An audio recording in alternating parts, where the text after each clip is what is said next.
அஸ்ஸலாமு அலைக்கும் ஃப்ரெண்ட்ஸ். இன்றைக்கி நம்ம கிச்சனில் ஒரு டேஸ்டியான தக்காளி தொக்கு எப்படி செய்யறதுதாங்க பார்க்க போகிறோம். இது வந்து 2 in 1 நம்ம யூஸ் பண்ணிக்கலாம். சாதத்தில் போட்டு தக்காளி சாதம் மாதிரியும் சாப்பிட்றதுக்கு ரொம்ப அட்டகாசமாக இருக்கும். அதே சமயத்தில் நம்ம டிஃபன், சப்பாத்தி, இட்லி, தோசை எல்லாத்துக்குமே வந்து இதை சைட் டிஷ்ஷாக யூஸ் பண்ணுறதுக்கும் ரொம்பவே சூப்பராக இருக்கும். இது வரைக்கும் தமிழ் ஃபன் சேனலை சப்ஸ்கிரைப் பண்ணாத நண்பர்கள் சப்ஸ்கிரைப் பண்ணிக்கோங்க. அப்படியே பக்கத்தில் இருக்கிற பெல் ஐக்கானை கிளிக் பண்ணிவிட்டு ஆல் அப்படிங்கிற ஆப்ஷனையும் கிளிக் பண்ணிக்கோங்க.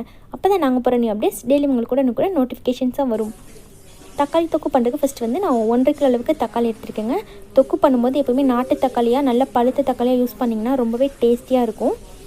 தக்காளி வந்து நல்லா வாஷ் பண்ணிவிட்டு எடுத்துக்கோங்க. இப்போ நம்ம வாஷ் பண்ண தக்காளியை இந்த மாதிரி சின்ன பீசஸாக கட் பண்ணி எடுத்துக்கோங்க. ரொம்ப ஈஸியான மெத்தடில் ரொம்ப சிம்பிளான ரெசிபி தான். டேஸ்ட்டு பார்த்திங்கன்னா ரொம்பவே சூப்பராக இருக்கும். தக்காளியை கட் பண்ணதுக்கப்புறமா ஸ்டவ் ஆன் பண்ணிவிட்டு வானல் வச்சுக்கோங்க. அதில் 2 டேபிள் ஸ்பூன் அளவுக்கு நல்லெண்ணெய் சேர்த்துக்கோங்க. எண்ணெய் சேர்த்துட்டு நம்ம கட் பண்ணி வச்சுருக்க தக்காளியெல்லாம் சேர்த்து நல்லா வதக்கிக்கோங்க. எப்போதுமே நம்ம தொக்கு ரெசிபிஸ்லாம் செய்யும்போது நல்லெண்ணெய் சேர்த்து செஞ்சோம் அப்படின்னா அதோட டேஸ்ட் வந்து நல்லாயிருக்கும். நம்ம இதை வந்து ஸ்டோர் பண்ணி சாப்பிடும்போதும் கெட்டு போகாமலும் இருக்கும். நம்ம நார்மலாக யூஸ் பண்ணுற ரீஃபைண்ட் ஆயில் இந்த மாதிரி யூஸ் பண்ணிங்க அப்படின்னா நம்ம ஸ்டோர் பண்ணி சாப்பிடும்போது பார்த்திங்கன்னா அந்த எண்ணெய் ஸ்மெல் வர ஆரம்பிச்சிடும். நல்லெண்ணெய் சேர்த்து செஞ்சோம் அப்படின்னா ஹெல்த்தியாகவும் இருக்கும். அதே சமயம் அந்த மாதிரி ஸ்மெல் வராமல் நல்லாயிருக்கும். இப்போ பாருங்கள், தக்காளி வந்து இந்த அளவுக்கு நல்லா வதங்கி வரணும். வதக்கும் போது தண்ணி விட ஆரம்பிக்கும். இந்த தண்ணி விட்டதுக்கப்புறமா அந்த தண்ணி நல்லா சுருண்டு வர வரைக்கும் தக்காளியை நல்லா வதக்கிட்டு இது போல் ஆற வச்சுக்கோங்க. ஆறினதுக்கப்புறமா மிக்ஸி ஜாருக்கு மாற்றிட்டு இதை நைஸாக அரைச்சி எடுத்துருங்க. இந்த மெத்தடில் நம்ம செய்யும்போது பார்த்திங்கன்னா குழந்தைங்களாம் கூட ரொம்பவே விரும்பி சாப்பிடுவாங்க. அந்த தக்காளியோட தோல் வந்து டிஸ்டர்ப் பண்ணாமல் ரொம்பவே நல்லாயிருக்கும். இது மாதிரி ஒரு 2-3 பேட்சாக போட்டு இதை வந்து நல்லா நைஸாக அரைச்சி எடுத்துருங்க. அதுக்கப்புறமா தாளிக்கிறதுக்கு வந்து ஒரு கட்டி பூண்டு எடுத்து இது போல் நல்லா பொடியாக தட்டி வச்சுக்கோங்க. மிக்சியில் போட்டு அரைச்சிடாதீங்க. அரைச்சினா அந்த டேஸ்ட் வந்து வேறு மாதிரி ஆயிரும். நல்லா பொடியாக தட்டி எடுத்துக்கணும் உரலில் போட்டு. அப்புறமா பார்த்திங்கன்னா 350 கிராம் அளவுக்கு வெங்காயம், சின்ன வெங்காயம் எடுத்திங்கன்னா ரொம்பவே டேஸ்டியாக இருக்கும். வெங்காயத்தை எடுத்து நல்லா பொடியாக கட் பண்ணி எடுத்து வச்சுக்கோங்க. இப்போ ஸ்டவ் ஆன் பண்ணிவிட்டு பேன் வச்சுக்கோங்க. அதில் வந்து 50 ml அளவுக்கு நல்லெண்ணெய் சேர்த்துக்கோங்க. எண்ணெய் நல்லா காஞ்சதுக்கப்புறமா இது கூட 1/2 டேபிள் ஸ்பூன் அளவுக்கு கடுகு சேர்த்துக்கோங்க. கடுகு நல்லா பொரியணும். நம்ம தாளிக்கிறது ரொம்ப முக்கியம். நல்லா அந்த ஸ்பைசஸ்லாம் நல்லா பொரிஞ்சதுக்கப்புறமா சேர்த்தோம் அப்படின்னா ரொம்பவே நல்லா டேஸ்டியாக இருக்கும். கூட 2 காஞ்ச மிளகாயும் ஒரு கொத்து கருவேப்பிலையும் சேர்த்து நல்லா பொரிய எடுத்துக்கோங்க. அந்த கருவேப்பிலை நல்லா பொரிஞ்சு மொறுன்னு ஆகணும். அது வரைக்கும் நல்லா வதக்கிக்கோங்க.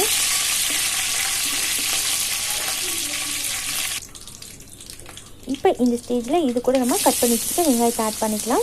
1 கிலோ தக்காளி எடுத்திங்க அப்படின்னா அதுக்கு வந்து 1/4 கிலோ அளவுக்கு சின்ன வெங்காயம் சேர்த்திங்கன்னா கரெக்டாக இருக்கும். நான் 1.5 கிலோனால 350 கிராம் அளவுக்கு எடுத்திருக்கேன். வெங்காயத்தையும் சேர்த்து நல்லா வதக்கிக்கோங்க.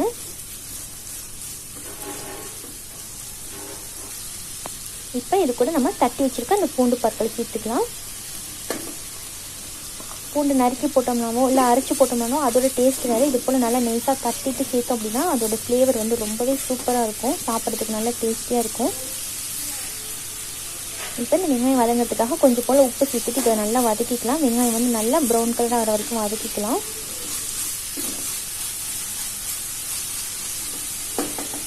இப்போ பார்க்கல தெரியுதா இல்லையா?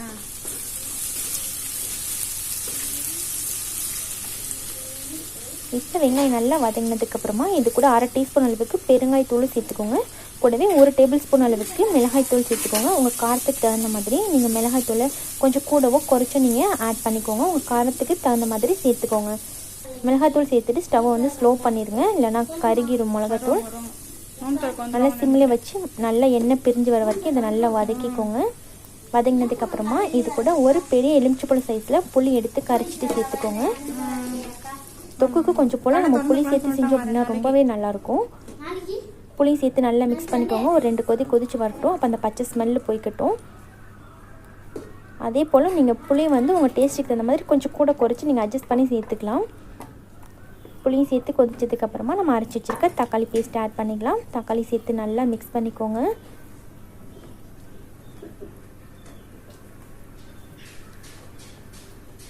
நல்லா மிக்ஸ் பண்ணதுக்கப்புறமா இந்த தொக்குக்கு தேவையான அளவுக்கு உப்பு சேர்த்துக்கோங்க.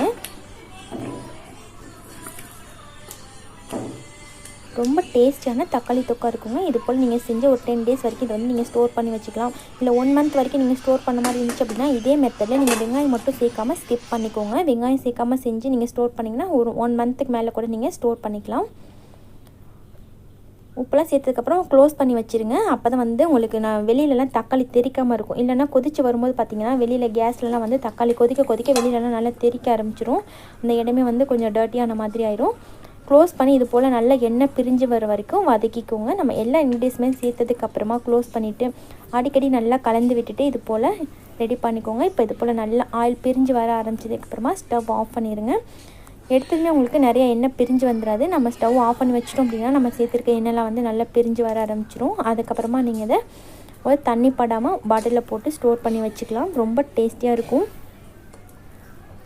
லாஸ்ட்டாக இதை சர்வ் பண்ணுறதுக்கு முன்னாடி கொஞ்சம் போல் நல்லெண்ணெய் சேர்த்து மிக்ஸ் பண்ணிவிட்டு அதுக்கப்புறமா சர்வ் பண்ணிக்கோங்க. டேஸ்ட் வேறு லெவலில் இருக்கும். கண்டிப்பாக நீங்கள் இந்த தக்காளி தொக்கு ரெசிபி ட்ரை பண்ணி பாருங்கள். எப்படி இருந்துச்சுன்னு மறக்காமல் கமெண்ட் பண்ணுங்கள். இந்த வீடியோ உங்களுக்கு பிடிச்சிருந்துச்சின்னா உங்கள் ஃப்ரெண்ட்ஸ் கூட ஷேர் பண்ணிக்கோங்க. தேங்க்யூ.